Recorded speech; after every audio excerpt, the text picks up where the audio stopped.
As the sun began to set, casting a warm golden hue over the tranquil village, the people gathered in their main square to celebrate their newfound freedom and honor the brave knight. The village, once overshadowed by fear, now echoed with laughter and joy as children danced around a grand bonfire.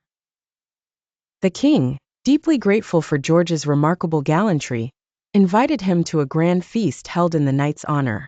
Tables were adorned with golden candles, and the aroma of roasted meats and fresh-baked breads wafted through the air. George, although humble and hesitant to accept such grandeur, found himself warmly welcomed. All eyes were on him as the king stood and raised a toast to Sir George, whose valor and courage have brought peace back to our beloved village. The princess, now relieved from the terrifying ordeal, approached George with a crown of wildflowers, gently placing it on his head as a sign of her gratitude.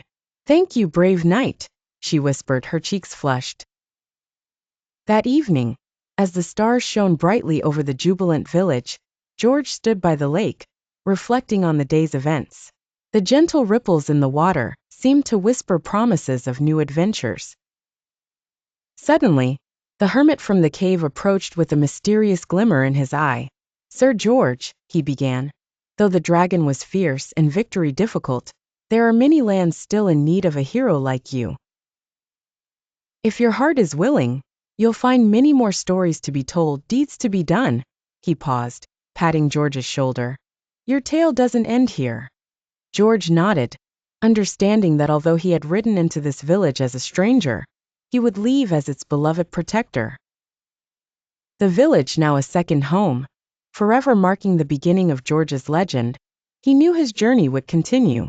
Thus, George bid farewell to the villagers with promises to return. Mounted on his horse, silhouetted against the morning sun, he began his next quest, his heart steadfast in the promise of hope and courage.